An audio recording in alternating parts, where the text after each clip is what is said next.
jurusan akuntansi. Pada pertemuan kali ini, saya akan membahas desain penelitian. Yuk kita langsung aja masuk ke materinya. Rancangan penelitian yang menjelaskan berbagai cara yang digunakan untuk menjawab permasalahan penelitian ada 4. Yang pertama ada populasi dan sampel, yang kedua ada jenis data, yang ketiga ada definisi operasional, yang keempat ada metode analisis data. Ayo pada tahu gak apa itu tadi yang aku sebutin? Nah, kalau belum pada tahu, yuk simak yuk materinya. Nah, definisi operasional itu adalah cara mengukur variabel dengan menggunakan berbagai skala. Macam-macam skala itu ada 4. Apa aja sih? Yang pertama yaitu ada skala nominal, yang kedua ada skala ordinal, yang ketiga ada skala interval, yang keempat ada skala rasio. Nah, pada tahu gak yang dimaksud tadi? Aku jelasin ya. Yang pertama ada skala nominal. Skala nominal adalah skala yang hanya bisa membedakan benda, peristiwa, ataupun objek yang diteliti antara satu dengan yang lainnya berdasarkan nama atau predikatnya. Skala nominal ini umumnya digunakan untuk mengklasifikasi sebuah objek, individu atau kelompok secara kategorik atau kualitatif. Nah, selanjutnya ada skala ordinal. Skala ordinal adalah skala pengukuran yang digunakan dalam penelitian untuk membedakan data sekaligus mengandung unsur pemeringkatan, ranking, derajat, atau tingkatan level melalui penilaian tertentu. Penilaian yang dilakukan dapat mengandung unsur objektivitas maupun subjektivitas atau kombinasi keduanya. Skala ordinal sangat berguna karena mempunyai tingkatan dalam mengukur tingkat loyalitas, hubungan, kepuasan, motivasi, produk atau jasa, keberhasilan, nilai tambah atau lainnya. Sekarang kita akan membahas mengenai skala yang biasa digunakan dalam pengukuran data numerik, yaitu skala interval. Skala ini memiliki sifat dan karakteristik seperti halnya skala nominal dan ordinal. Hanya saja yang menjadi pembeda dari skala ini adalah adanya jarak atau interval yang tetap antara variabel-variabelnya. Meskipun skala ini sudah memiliki nilai intrinsik atau jarak, tetapi jarak tersebut belum merupakan kelipatannya. Pernyataan ini bisa diartikan bahwa skala interval tidak mempunyai nilai nol mutlak. Skala interval ini biasa digunakan dalam pengukuran data numerik. Perbandingan variabel-variabel ini bisa dilihat menggunakan scatter plot dan analisis korelasi. Scatter plot ini digunakan untuk melihat hubungan antara kedua variabel tersebut, apakah hubungan tersebut positif atau negatif. Sementara itu, analisis korelasi digunakan untuk menguji apakah kedua variabel tersebut memang berhubungan serta seberapa kuat hubungan tersebut. Nah, yang terakhir ada skala rasio. Apa sih skala rasio itu? Skala rasio adalah skala data dengan kualitas paling tinggi. Pada skala rasio terdapat semua karakteristik skala nominal, ordinal, dan skala interval. Ditambah dengan sifat adanya nilai nol yang bersifat mutlak. Nilai nol mutlak ini artinya adalah nilai dasar yang tidak dapat diubah meskipun menggunakan skala yang lain. Oleh karenanya, pada skala rasio, pengukuran sudah mempunyai nilai perbandingan atau rasio. Nah, skala interval atau Likert. Skala Likert ini digunakan untuk mengukur sikap, pendapat, dan persepsi seseorang atau sekelompok orang tentang fenomena. Dengan skala Likert, variabel dijabarkan sebagai indikator, kemudian indikator dijadikan item-item pertanyaan. Nah, contoh alternatif jawaban dalam skala Likert adalah yang pertama sangat setuju, yang kedua setuju, yang ketiga ragu-ragu, yang keempat tidak setuju, yang kelima sangat tidak setuju. Terus ada persamaannya yaitu sangat positif, positif, negatif, sangat negatif. Kemudian ada selalu, sering, kadang-kadang, tidak pernah, atau sangat baik, baik, tidak baik, atau sangat tidak baik. Nah, dalam skala ini sangat setuju atau selalu atau sangat positif diberi skor 5. Kemudian sangat setuju, sering atau positif diberi skor 4. Kemudian ragu-ragu. Nah, kemudian ada skala Goodman. Skala pengukuran dengan dua jawaban yang tegas, data yang didapat interval atau rasio. Skala Goodman dapat dibuat dalam bentuk pilihan ganda, juga dalam bentuk checklist. Jawaban dibuat skor tertinggi dari 1 dan terendah 0. Lanjut, sekarang ada skala nominal, skala pengukuran di mana angka tidak memiliki makna kecuali hanya sebagai pembeda. Contohnya yaitu hitam, anonimnya putih, KAP Big Four. Kemudian KAP Big Four lawannya KAP non Big Four, pria lawannya wanita, departemen akuntansi lawannya departemen pemasaran. Jadi dalam skala nominal ini kayak seperti antonim gitu, jadi berlawanan. Nah lanjut, sekarang ada skala ordinal. Skala ini memiliki makna rating. Jawaban pertanyaan bertingkat, contohnya yaitu berkaitan dengan juara. 4 jika juara 4, 3 jika juara 3, 2 jika juara 2, dan 1 jika juara 1. Dalam skala rasio, data yang dihasilkan berupa data rasio. Skala ini merupakan skala tertinggi dalam skala pengukuran.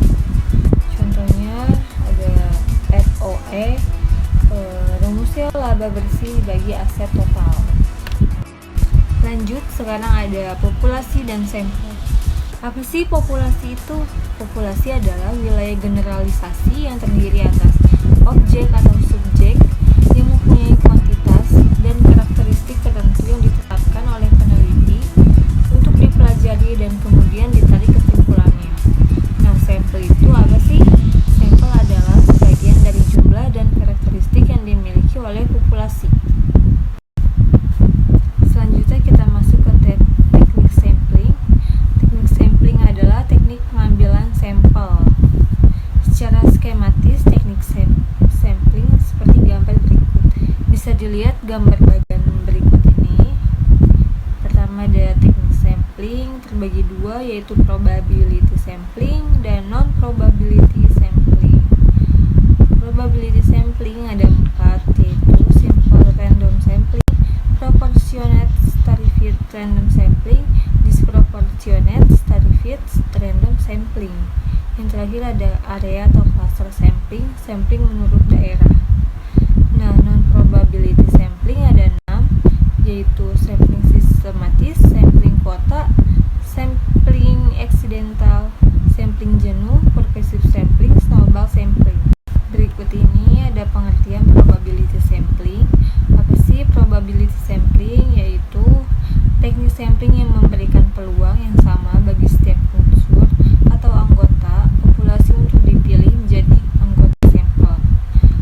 Teknik ini meliputi yang pertama ada sample random sampling, dikatakan simple atau sederhana karena pengambilan sampel anggota populasi dilakukan secara acak tanpa memperhatikan strata yang diadakan yang di dalam populasi itu. Cara demikian dilakukan bila anggota populasi dianggap homogen. Selanjutnya ada proportional stratified random sampling.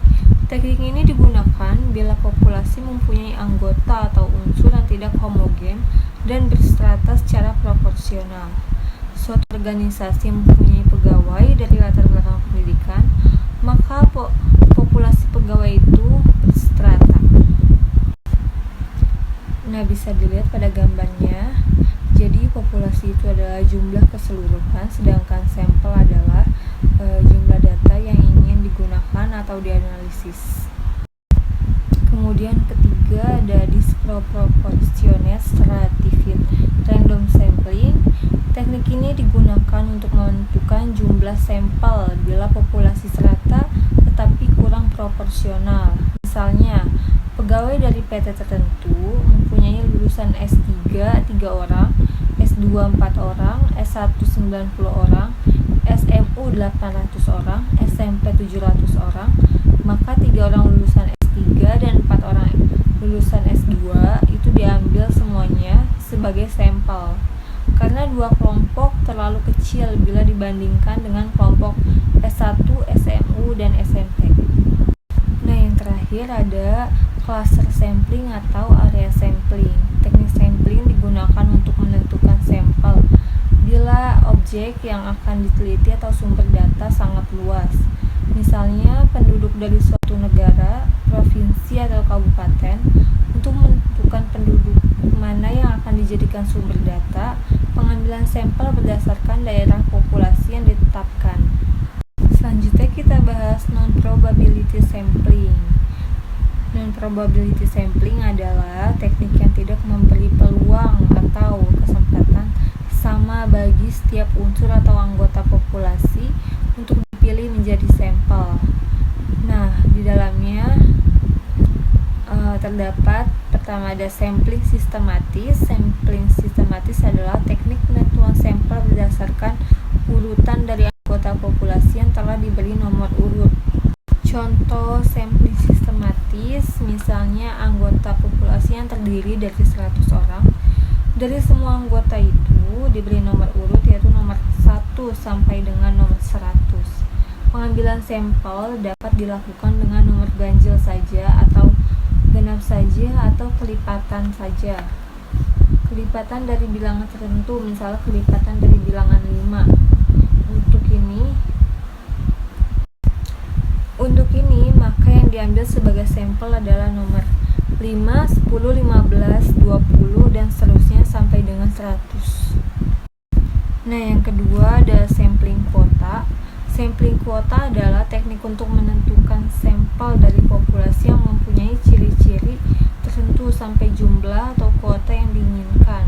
Sebagai contoh, akan melakukan penelitian terhadap pegawai golongan 11 dan penelitian dilakukan secara berkelompok. Setelah jumlah sampel ditentukan 100 dan jumlah anggota peneliti berjumlah 5 orang, maka setiap anggota peneliti dapat memilih sampel secara bebas sesuai dengan karakteristik yang ditentukan atau golongan 11 sebanyak 20 orang. Yang ketiga ada sampling aksidental. Apa sih sampling aksidental itu? Sampling aksidental adalah teknik penentuan sampel berdasarkan kebetulan, yaitu siapa saja yang secara kebetulan bertemu dengan peneliti dapat digunakan sebagai sampel bila dipandang orang yang kebetulan ditemui itu cocok sebagai sumber data. Kemudian yang keempat ada sampling purposive. Sampling purposive adalah teknik penentuan sampel dengan pertimbangan tertentu. Misalnya akan melakukan penelitian tentang disiplin pegawai, maka sampel yang dipilih adalah orang yang ahli dalam bidang kepegawaian saja. Selanjutnya ada sampling jenuh. Sampling jenuh adalah teknik penentuan sampel bila semua anggota populasi digunakan sebagai sampel. Hal ini sering dilakukan bila jumlah populasi relatif kecil, kurang dari 30 orang. Istilah lain, sampel jenuh adalah sensus, di mana semua anggota populasi dijadikan sampel. Nah, yang terakhir ada snowball sampling. Snowball sampling adalah teknik penentuan sampel yang mula-mula jumlahnya kecil, kemudian sampel ini disuruh memilih teman-temannya untuk dijadikan sampel. Begitu seterusnya, sehingga jumlah sampel semakin banyak. Ibarat bola salju yang menggelinding, semakin lama semakin besar. Pada penelitian kualitatif, banyak digunakan sampel purposive dan snowball. Nah, bisa dilihat pada gambar berikut ini. Dilihat ada pilihan A itu sampel pertama, kemudian dia bercabang menjadi pilihan B dan pilihan C. Nah, jadi gimana teman-teman, udah pada paham belum?